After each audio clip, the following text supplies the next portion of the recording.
Praise be Jesus Christ. Welcome everybody to episode 20 of CarmelCast. CarmelCast is a production of the Institute of Carmelite Studies Publications. You can visit our website at icspublications.org, where we are currently having a Lenten sale now through Easter Sunday, 40% off the works of selected works of Saint Thérèse of Lisieux, who we are continuing to talk about today in today's episode.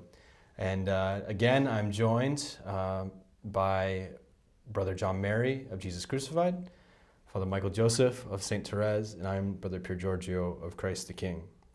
So this week we have leading our discussion, Brother John Mary. I'll let you get to that momentarily, but first... I thought maybe you forgot. No, never forget. The pop question of the week. So, Pope Pius XI declared Saint Therese the greatest saint of modern times. Why?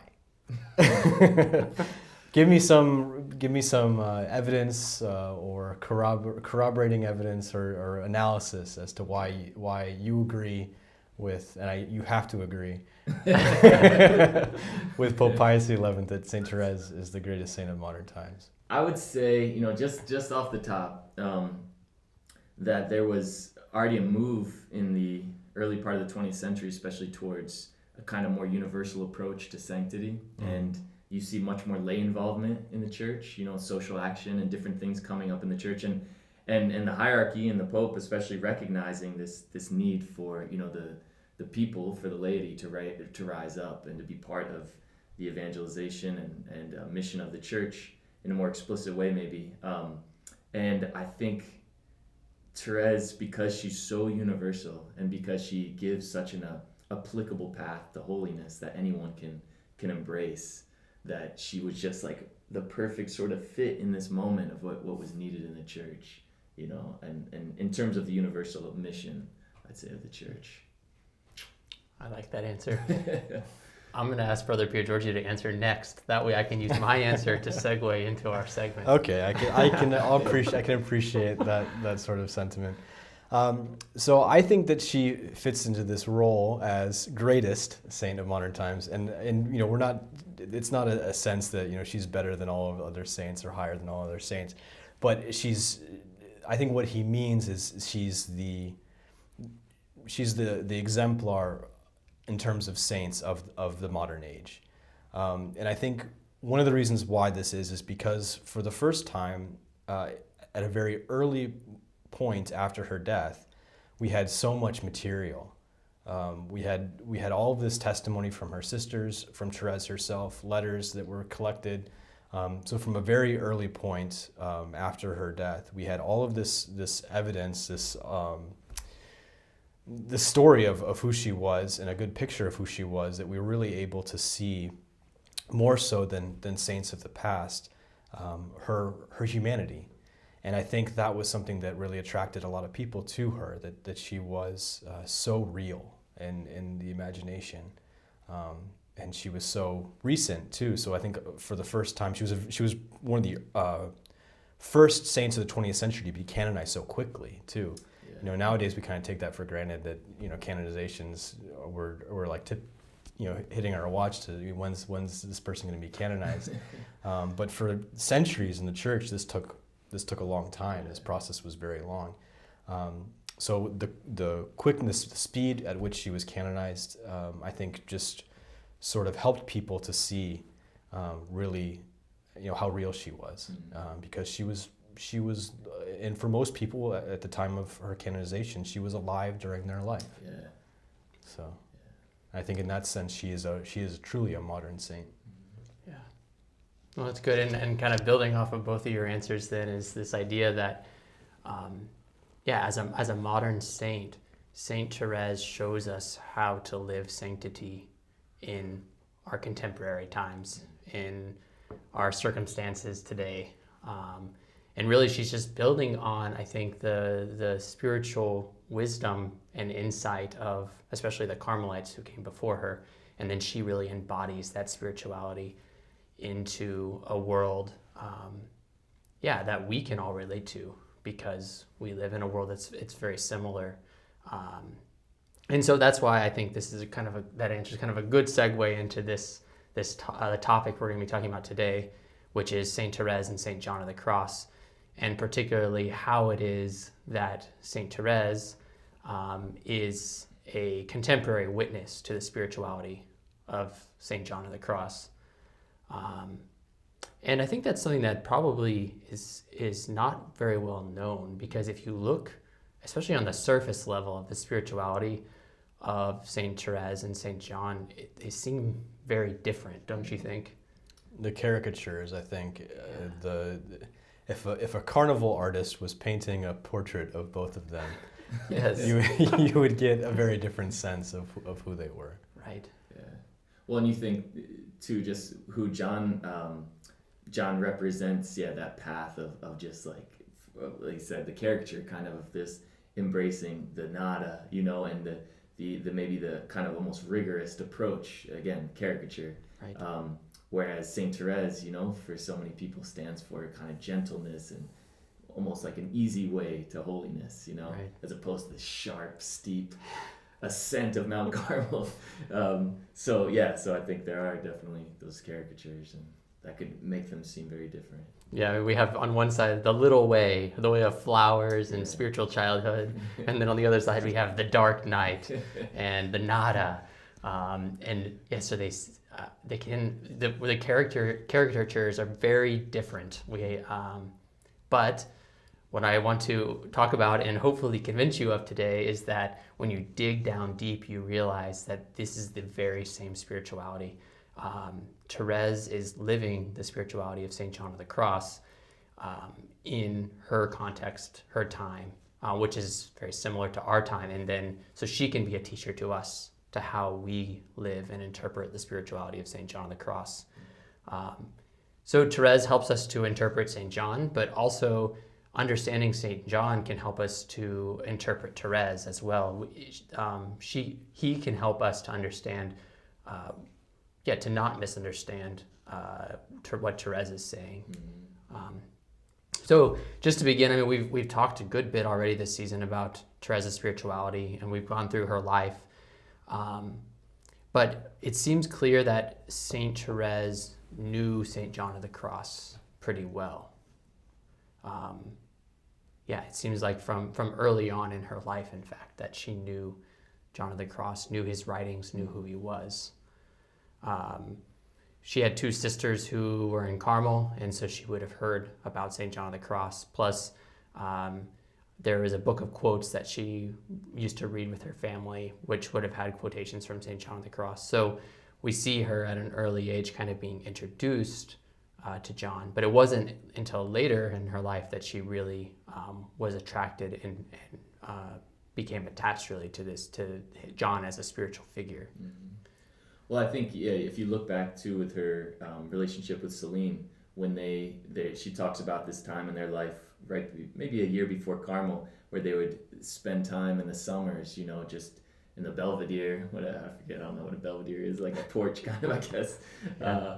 Looking up at the stars and just having these spiritual conversations. And Celine later said whereas Therese said, she felt they were almost as close to heaven as you could be, and in those moments. And Celine later said that one of the quotes, that helped sort of bring them to that they talked a lot about was from St. John of the Cross, and it was the about to suffer and to be despised for love of you, Lord. So that right there, even in her early teenage years, and she probably didn't know a lot of quotes. It's one of these few that are more or less popular in a sense, but it really had an impact on them as they talked about what that meant and what that path is like. Yeah. I think there's, in terms of timelines too, something matches up between the two saints, because Therese is entering Carmel in the early 1890s, and around the same time there would have been the celebration of the third centenary of John of the Cross's death, which was 1891. His death was in 1591, but 300 years later was the celebration. So in that sense, I remember being a novice in 2015 during the 5th centenary of St. Teresa's birth, and it was a huge worldwide celebration. There were pilgrimages going to Avila in Spain. giant portraits of Thérèse going up everywhere, the kind of all the bunting and celebration to kind of commemorate that within the Carmelite family, as well as throughout the church and in different places and institutions that are named for St. Teresa. So the same sort of idea would have been present even in 1891, preparing for the third centenary of St. John's death. And I think in that sense, there would have been an environment, right, conducive to studying John, and Thérèse took that opportunity. Yes. Yeah, we can really see God's providence at work in this, because, like you said, as they were preparing for this third centenary, there were new editions of John's works put out in French by the Carmel in Paris, and so the Carmel in Lisieux would have had access to these. So they probably had the works of John of the Cross before, but here was a new edition, which would have their focus would have been on these things. They'd be preparing for this celebration. And we see that the environment would be focused very much on John of the Cross during these couple of years. And these are the very same years when Thérèse writes about this in her autobiography. And she says, how many lights have I not drawn from the works of our Holy Father, St. John of the Cross? At the ages of 17 and 18, I had no other spiritual nourishment. So we see, how much this is taking a prominent place in the life of Thérèse, John's spirituality and his writing. Yeah. Well, and it says a lot too, because she didn't necessarily find a lot of books that helped her, and that was one of the things for her, is that because God was calling her in such a unique way that some of the lives of the saints or the other nourishment that maybe her sisters were taking didn't always have a great impact on her. But yet she found John, and as she said, that's like all she was reading and going into for those. Why do you think that is? Like, if you had to just maybe say a little bit about what in particular do you think was it about John's works that was perhaps different from some of the other spiritual reading at that time? Yeah. Well, I think part of it was, even what she was trying to fight early on, a kind of scrupulosity that she experienced, a kind of emphasis on judgment and rigorism, that you could probably see that peppered throughout some of these lives of the saints, that were being written from that point of view. Often it wasn't the saints' writings themselves, it was kind of contemporary spiritual writers writing about them. And so they're going to maybe have that influence that she was already sort of being brought away from. Whereas John, when you just read his own text, you kind of cut through all of those caricatures and all this kind of other stuff, that accretions that grow up along this legend of who John of the Cross was. And you just get to him, and his words are so, they're like Therese's words in the sense they transcend time, the different ages, different styles of writing. They're so contemporary still. And so I imagine when she read it, that freshness, and the way it kind of confirmed her own intuitions, of what God was calling her to. Yeah, it seems like John of the Cross's writing, it gets right to the heart of matters. It's very just like, here it is. Yeah. And I would imagine a lot of the spiritual writing at that time was more, it's funny, talking about Thérèse, but flowery language, and Thérèse really didn't like that sort of exaggeration. Yeah. She's like, just give it to me, like tell me the truth. Yeah. And I think that's what John of the Cross does so well. Yeah. Speaking of style too, I think we can't ignore the similarities in their literary interests as well. This is at a time when poetry is very prominent, relatively to today. I have a book on my desk right now, How to Read a Poem, because I know almost nothing about it. But for Thérèse, it would have been something that was very close and dear to her, and it was a literary form that she really identified with as a way to express well. And she herself was a poet. We have a collection of her poems published, and so this similarity between I think she would have seen in John that poet's heart, that the ability to express something in a creative way, and she herself was so creative. She came from an incredibly creative family, between the artistry of her older sister Celine, and Thérèse would have wanted to have her own sort of contribution to the artistic corpus of the Martin family. Right. So I think that's an important similarity to them as well.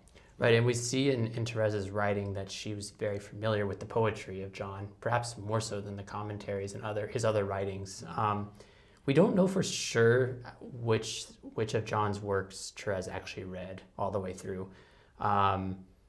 It seems likely that at least the poetry, though, she knew very well, and that she had much of it memorized, especially the spiritual canticle.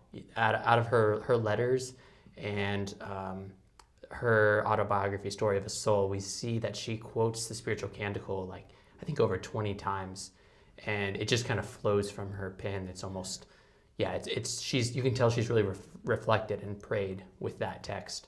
It's a little less certain of like how much of the commentaries she would have read, but it seems like she at least had access to them, which was, for us as Carmelites, it doesn't seem like a big deal, but in Thérèse's time, maybe that would have been. We know she didn't even have access to all the scriptures. Yeah. So what she could read was very limited.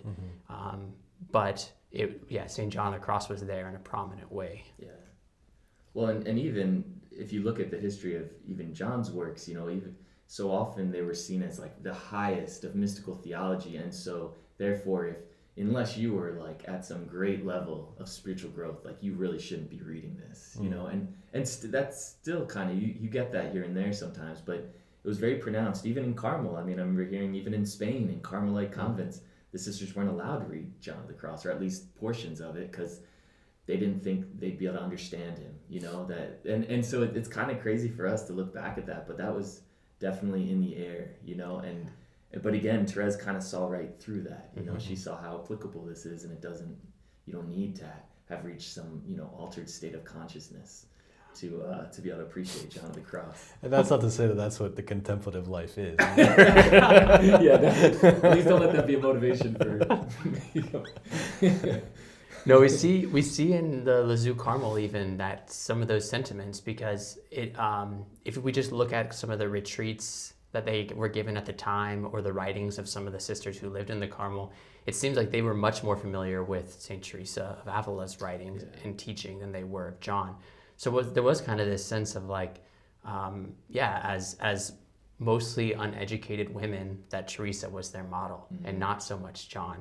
And so there's a great memory of when Thérèse was in the novitiate, and she's talking with one of the former prioresses, and she shares some about the doctrine of St. John of the Cross during their time of recreation. And the mother was just kind of blown away by this, like this idea that this young girl, this novice, she was probably 16 years old at the time, was talking about the spirituality of St. John of the Cross, the great mystical doctor. There was still this sense of almost, this is perhaps not reachable for us, but Thérèse she broke through that barrier. And Thérèse, she calls herself in her writing, she calls herself a daughter of St. John of the Cross.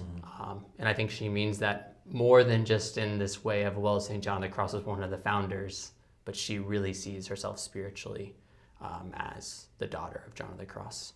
Do you think, either consciously or subconsciously, that part of her spiritual testimony and part of her motivation for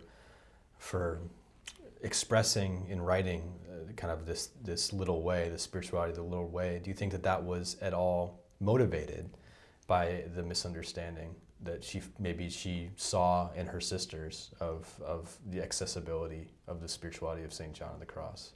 Yeah, I think that's a great point. I would definitely argue that Thérèse's little way is not something totally new, but it's rather making accessible. It's kind of a rehashing of the spirituality of John of the Cross in terms and images that are perhaps more approachable to the sisters that she was living with, and also to all of us.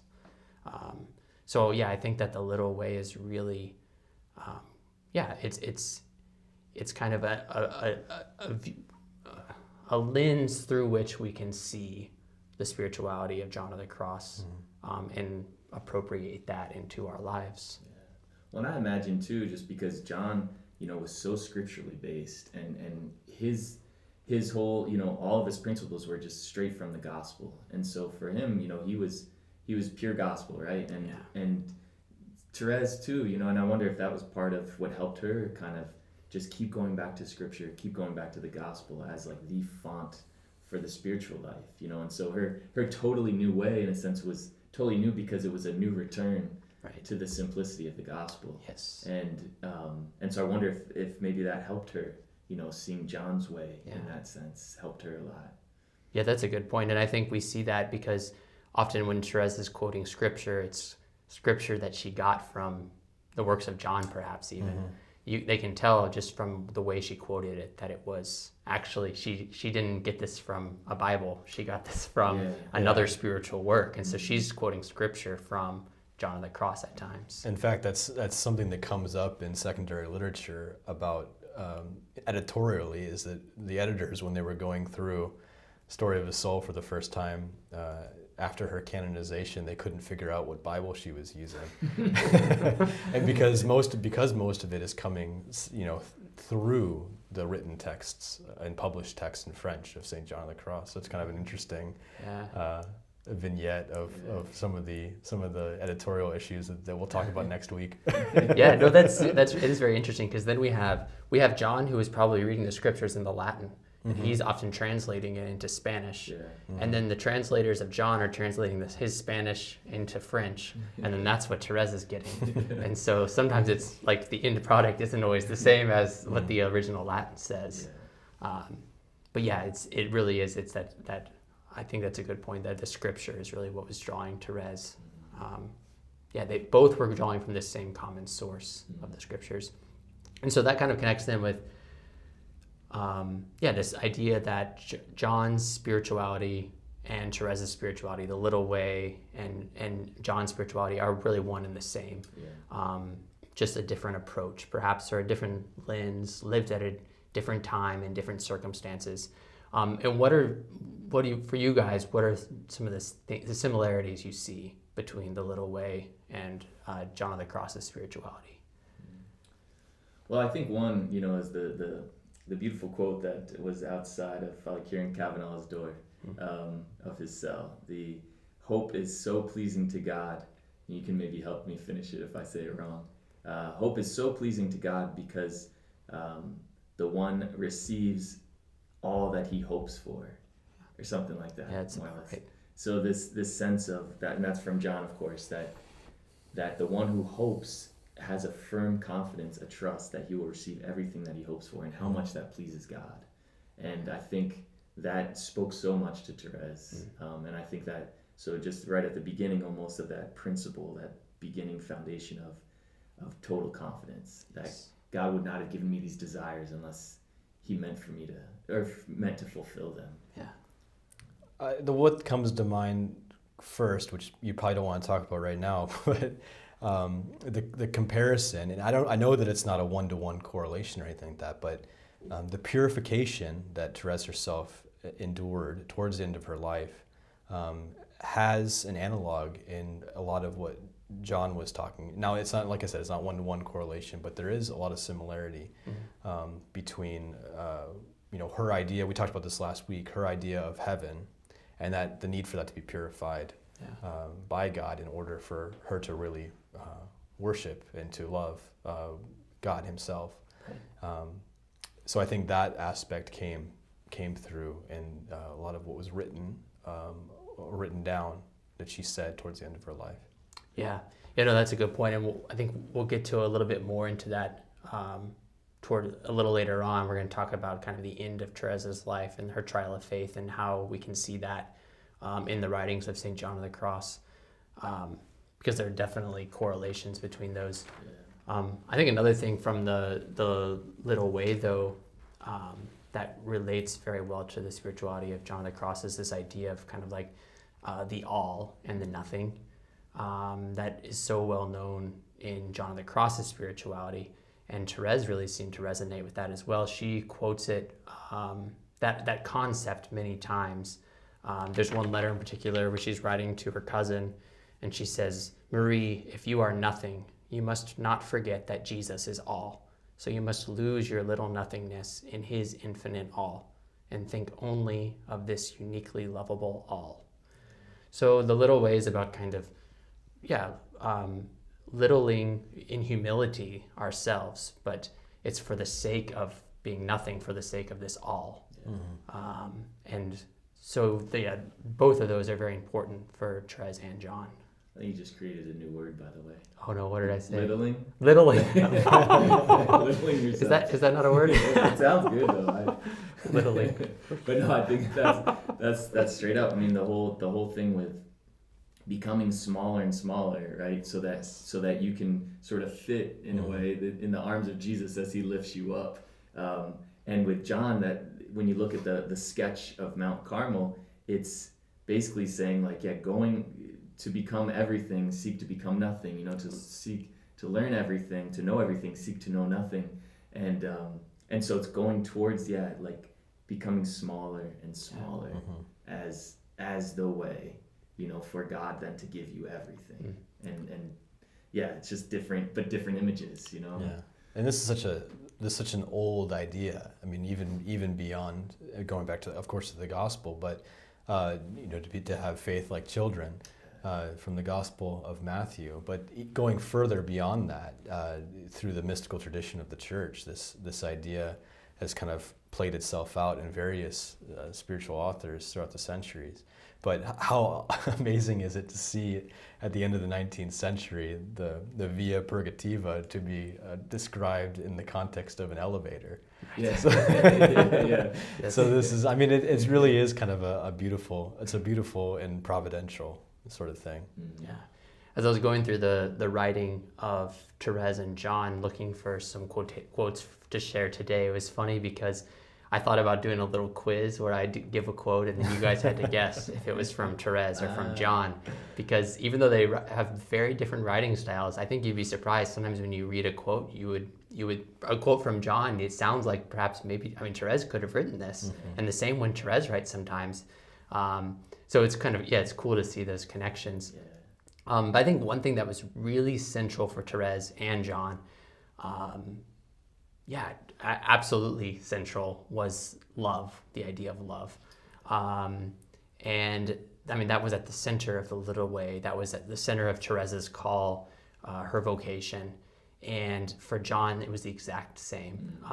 All of his writing, especially his poetry, it's about this love of God. And one quote in particular that resonated very much with Therese is from The Living Flame. And John writes, "For a little of this pure love is more precious to God and the soul and more beneficial to the church, even though it seems one is doing nothing, than all these other works put together."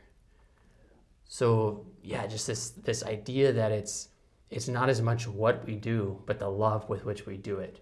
And so when we do these little things with great love, one act of charity towards my friend or my brother or my spouse, something very small, if it's done with great love, can have more meaning than other incredible great works, and have more benefit for the church and the world. Yeah, well, and you can see too why this encouraged her so much, these kind of words, because she had these great desires to do all these things, and she just saw that as inaccessible to her, to be the martyr, to be the warrior, to be the priest, to be whatever you could name that she had this desire, but it wasn't for her in a sense. But she saw that no, if love is more precious than all these things put together, you can get to the heart of things through love. And with John too, his whole sense too, that it doesn't matter what you have so much, it's not about what's inside of you or what you find. You can't rely on even the gifts God gives you in a sense, if you take them as yours, but that it's all the love of God and that he does it all in that sense. So I think that just that spiritual poverty aspect of, I have nothing of myself, but I have this love, and this can do everything. Yeah, it's one aspect that we really haven't had much time to talk about, and it is that passage from Story of His Soul, "My vocation is love," which I think really has a great corollary in The Living Flame, or an analog, or whatever the word might be. but this idea that even in acts where I struggle sometimes, there's an opportunity through the power of love to choose and to will the good of another in an act of charity. So in a sense, the temptation to be lazy is, in a sense, kind of sets you up. It's like a set piece, right? To choose love, and the choice from moving from temptation to charity brings God so much joy, and He's able to do so much through grace in those moments. Yeah, and Saint Therese, I mean, she wrote that, or I don't know if she wrote this or said this, but she said that John is the saint of love par excellence. And I think that's very telling, because now I think we could say that same thing about Therese. So we can see this similar vein that is running through both of them. And also, though, she wasn't afraid to take the spirituality of John of the Cross and make it her own. Not in the sense of changing it, but again, portraying it in a particular light. And so one thing I like is you mentioned that quote earlier, this idea to suffer and to be despised. It's a very common quotation from St. John of the Cross. But there's a letter that she wrote to one of her sisters, and in the letter she wrote, like like John of the Cross says, through love to suffer and to be despised. So she was totally comfortable with adding this through love in front of this quotation, which is really what John meant. That's what he means in that quotation. But Therese is making it very explicit. It's not through this sense of just like interior willpower or like denying myself completely from my own power, my own gifts.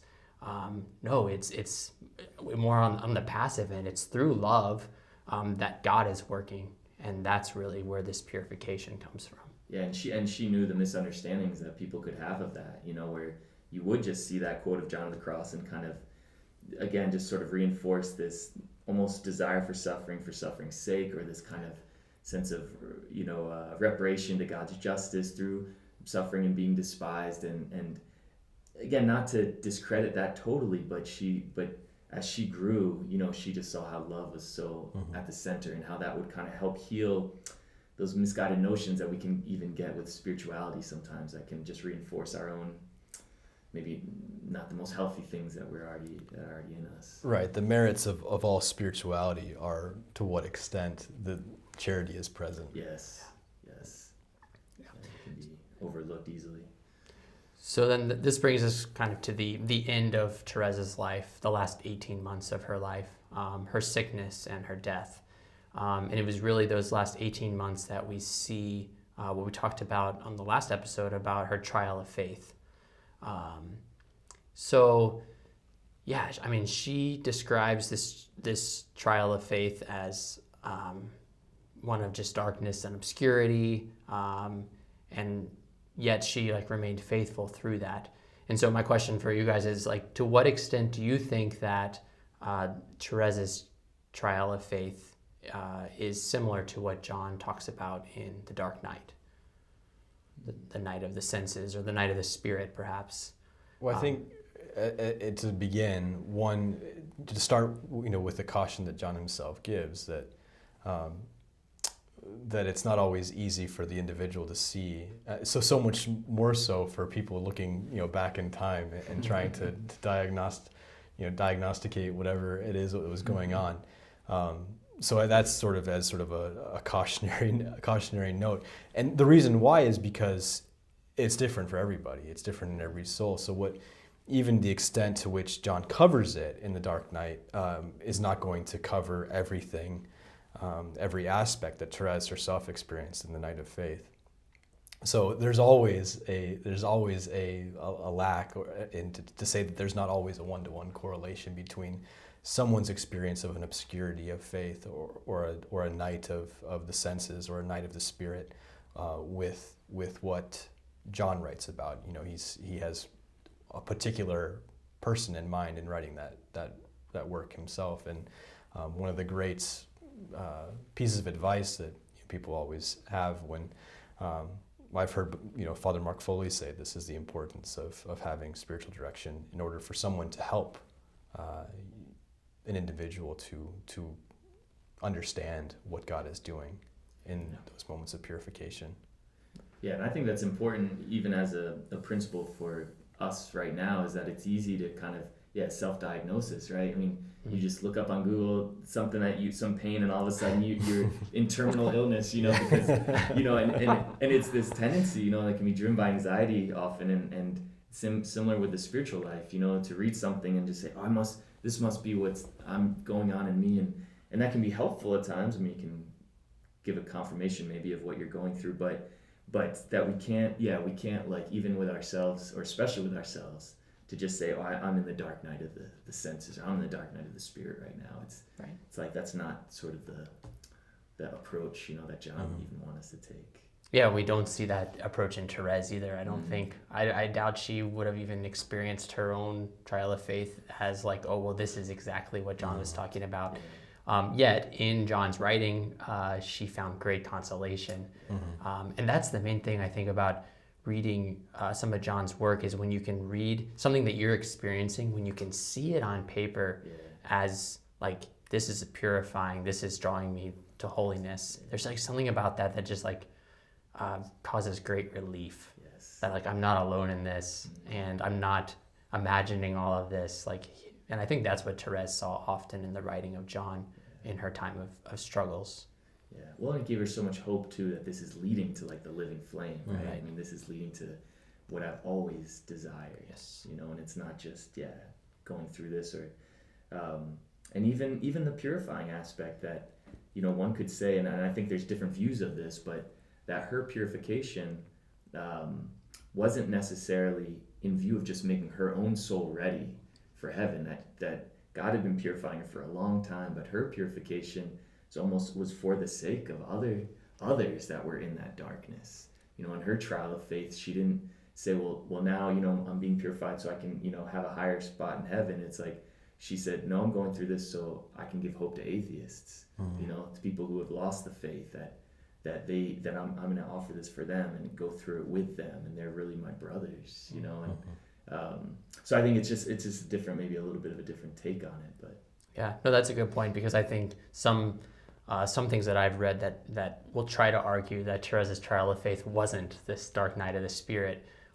One of the main things that they would say is that Thérèse wasn't being purified. She had already reached this sense of purification, and what she was experiencing at that time was for the sake of others. Which, I think that's an interesting argument. Again, we can't diagnose what Thérèse was going through this late, not really knowing, but I think at the very least we can say that there are definite similarities between John's writing in the Dark Night and what Thérèse was experiencing. The main thing being that periods of darkness and distress and trials are allowed by God for the sake of a greater good. And it's God is in those. And I think that's what Thérèse was able to see so much in her own suffering.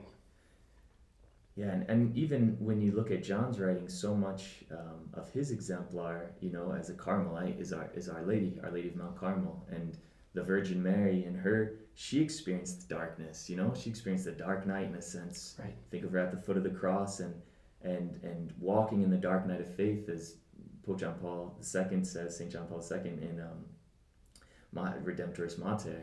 So if she could do that, then and because that give us hope, then all the more someone like Thérèse, even if maybe, let's say she didn't need it per se, but it was her path still, and still very consistent with what John wrote about of the dark night, so that she could be one with all of us who are in darkness. Yeah.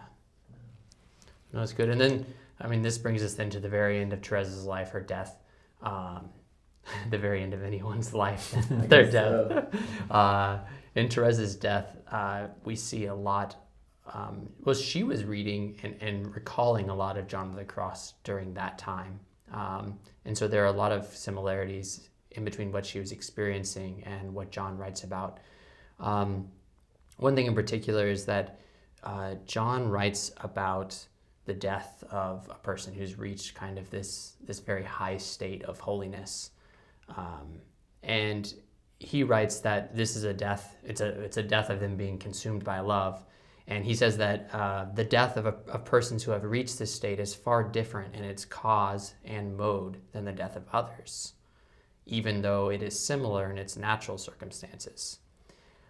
So even though these people may be dying of old age or illness, it's not in the end the illness or the old age that causes their death.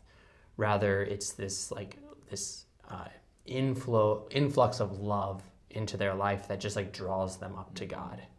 And Thérèse desired this kind of death so much from the time that she read about it. She really desired to die out of love for God.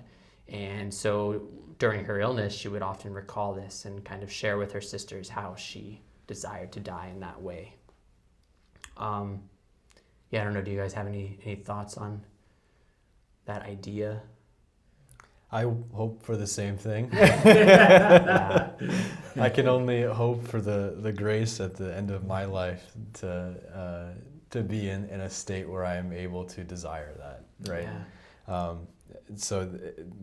It really is a beautiful to die of love, right? That's exactly what she wanted, in the sense of what she claimed her whole vocation was. Mm-hmm.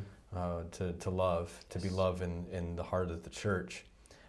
So what an appropriate way for God to draw her up to him at the end of her life. Right. Yeah, and kind of the seal on her mission too, that it shows she really, that was her vocation. And God, and if you even look at the account of her death, you can see how that happened. Like, she was so ravaged by illness, Mm-hmm. but then before she actually died, she went into this, ecstasy, they said, and with just pure happiness and pure peace on her face. And you could tell it was love that wrested her soul away from her body, and it wasn't just the ravages of tuberculosis. Right. Yeah, I read a book recently. It was very interesting because the author was arguing that Thérèse kind of corrected John of the Cross in saying that, because John writes about this dying and like sweetness and delight and all of this, and this author's pointing out, no, look at Thérèse's life. She was suffering and just it was horrible. And so John maybe didn't get this right. But Thérèse herself says something other than that. There's a conversation from the last conversations when she's talking, I think with Mother Agnes, and it says, I was recalling for her what St. John of the Cross said on the death of those who were consumed by love. She sighed and said, I shall have to say that joy and transports are at the bottom of my heart, but it would not encourage souls if they didn't believe I suffered very much.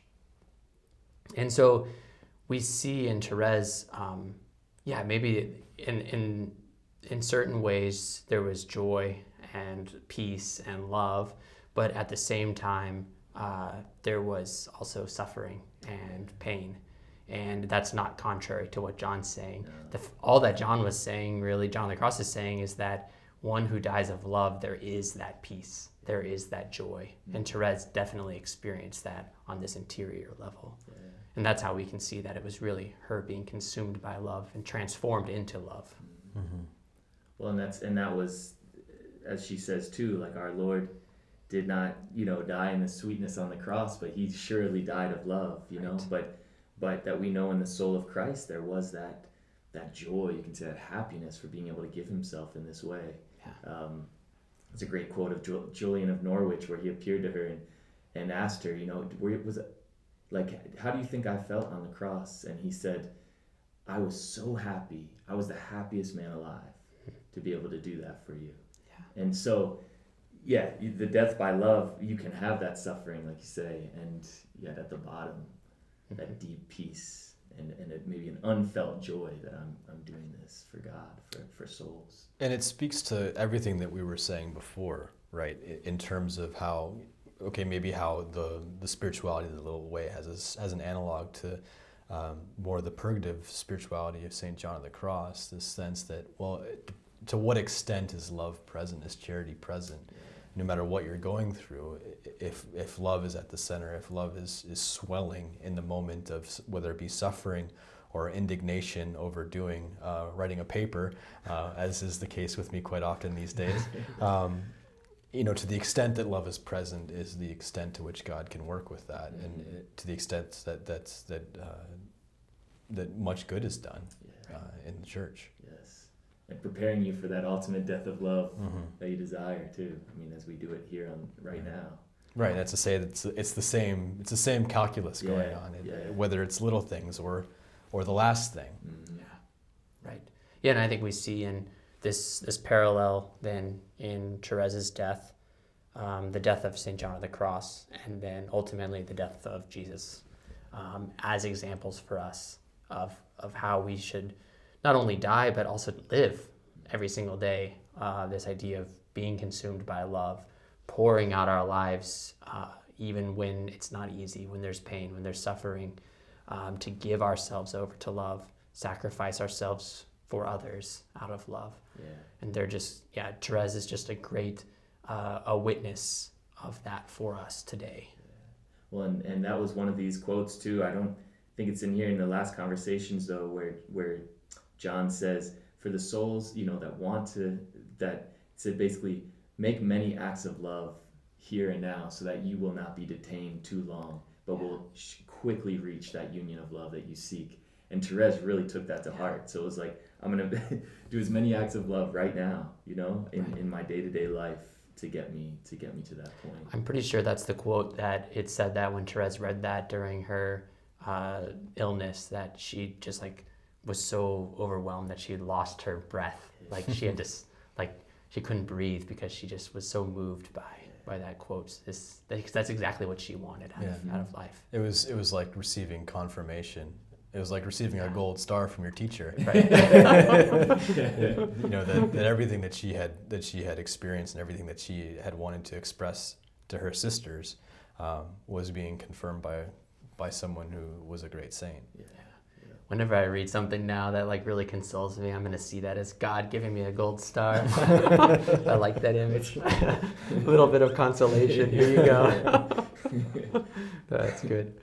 All right, so I just want to wrap up then with just a general question. I mean, feel free if you guys have any thoughts on the matter, but something I mentioned at the beginning is this idea that Therese can help us to properly understand St. John of the Cross, and also that St. John of the Cross can help us to properly understand St. Therese. Is there anything in particular that you guys can think of that really it helps you from seeing the two side by side? Well, I think it comes with the church canonizing, and certainly with the church declaring someone a doctor of the church, which both of them are, that there may be differences in expression or differences in little things, but by being in the canon of great minds in the church is affirming that their teaching is the doctrine of the church. So there's this, in 3 centuries apart from each other, there's a sameness that goes within, and so they become interpretive tools. The word they use in theology is hermeneutics, right? To help you understand the other, because they're saying the same thing in different ways. If there's something that's unclear here, well, maybe the claim over here can help you to understand the first claim. So it just goes with the job of doctor, right? That they're able to corroborate so much within what they wrote. Yeah, and I think definitely, and kind of you touched on this earlier too, with the way that Therese could take John as her own. It wasn't like she just kind of mechanically repeated what he said or the way he explained things. Like, she made it her own. And one of the things I find very helpful is the difference between crawling up a high precipice, straight up, not going around at all, straight up, or having the elevator take you up, and I think that's one way you could legitimately say that she sort of developed or gave her own kind of spin on the ascent of Mount Carmel, what John was saying, and so I think that's one way to say we can reach all this that John talks about, through trust, through confidence, and it's not gonna, it doesn't mean I have to fit this image of what I think a great saint would look like climbing up the mountain, Right. So I think that's one way Therese can help us understand John, is that we can reach what he sought. It's not out of our reach, I guess. It's not out of our reach what he talks about in the Living Flame of Love, spiritual canticle. And then I think John helps us understand Thérèse when you know that, because her way is not a way of laziness. It's not a way of mediocrity, letting things just go, or just sort of not caring about, like, not at all. Like her way, because John helps us understand how absolute was her seeking of God and love. Yeah. That was the only thing for her, and that's what John taught, So I think, maybe that's two ways to kind of understand both of them for me. Yeah, I agree completely. I think that having just finished a semester of studying the life of John at the cross, you can see how at times he's misunderstood through his writings. Whereas if you read a biography about John, you realize what kind of man he was. And often there's this caricature of John as kind of being, stark, and, he's a theologian and cold and all about mortification and darkness and suffering and all of this. But Thérèse helps us, I think, points out that's not who John is. That's not who even his spirituality is. When you read his poetry, you see that. And so Thérèse was able to live that in this beautiful way that sheds light on who John was. Especially for us coming from, again, a different time period when it's easy to read back and like assume certain things. But then the same is true for Thérèse. Like you said, it can be easy to understand Thérèse as kind of just simple, like in a negative way, like childish and easy and all of that. But again, John's spirituality shows us that Thérèse is it's a complete renunciation, complete mortification of will, giving yourself completely over to God. So it's, the two kind of complement each other very well, I think. I think you've said that last sentiment several times over the course of these past couple episodes. So I think it's a good place to end in reinforcement of we are trying to the best of our ability to break the stereotypes of Saint Thérèse, and because of I think how damaging they are to the potential that she can have in people's lives. So again, if you haven't dived real deep into the story of a soul, we encourage you again to take a look. Now is as good a time as any, right? And things are on sale too, so that doesn't hurt either. So again, visit our website for more information about that.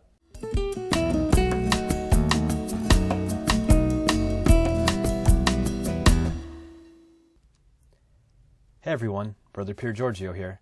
Thanks for checking out this episode of CarmelCast. If you want to hear more of us, don't forget to click subscribe. Also, be sure to click like if you enjoyed this episode, and maybe even leave us a comment. We post discussion questions down below to get the conversation going. Want more information on Carmelite spirituality and the Discalced Carmelite saints? Then you'll want to check out our website, www.icspublications.org. There's a link in the description of this episode. From here, you can see all our current promotions and access our complete catalog for the writings of St. John of the Cross, St. Teresa of Avila, St. Thérèse of Lisieux, St. Elizabeth of the Trinity, and St. Edith Stein. If you want to stay up to date on all our promotions and new titles, then be sure to add your email to our email list. There's no better way to stay up to date on the latest Carmelite publications. Thanks for joining us, and may God bless you.